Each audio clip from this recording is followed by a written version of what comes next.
հիստերիայի մեջ հանգ է, ասում է համաձայն չեք, դուս եկեք փողոց, էս արեք, այն արեք, այն արեք, բայց մեր երկու հետաքրքիր բան կա։ Հետաքրքիրը նա է, որ իր սատելիտները կամ իր այդ շեստյորկա կուսակցությունները, որոնք ինքը ստեղծել է, գրպանի կուսակցությունը, դիմել են Սահմանադրության դատարան, որ ընտրությունները չեղյալ։ Պատկերացրեք մի իրավիճակ, որ Սահմանադրական դատարանը մեկ էլ ընտրությունները չեղյալ հայտարարեց։ Նոր ընտրություններ պետք է լինի։ Իսկ նոր ընտրություններին նա շատ արագ պատրաստվում է։ Ինչ է անում։ Երեք խոշոր ընդդիմադիր կուսակցությունները, որոնք ըստ նույնիսկ իր այդ գրպանի հանձնաժողովի մտել են պարլամենտ, դրանց մասնակցությունը ապագայում ուզում է արգելի։ Դա ինչ է նշանակում։ Դա նշանակում է, որ այն կարճ ժամանակում, որ պետք է տրամադրվի նոր ընտրություններ անցկացնելու համար,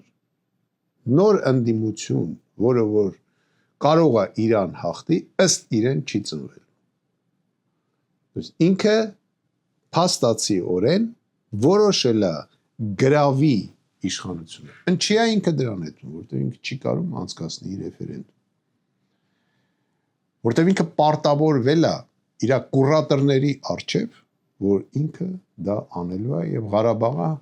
հանելու է մեր Սահմանադրության մեջից։ Ինչի է այդ ամենը տեղի ունենում։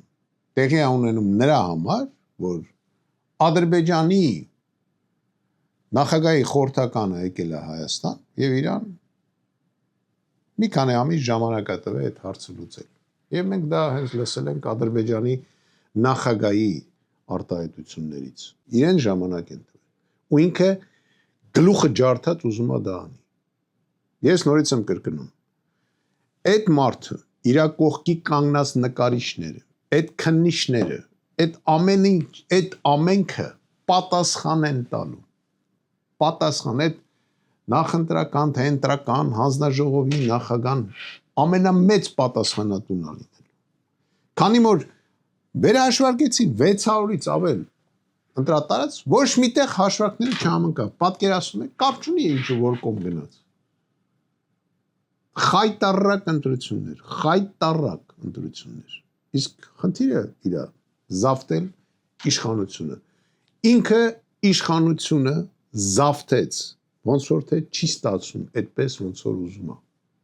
Հիմա փորձում է նորից զավթի։ Նման ավանտյուրիստը չպետք է լինի երկրի ղեկավար։ Սա ավանտյուրիստ է։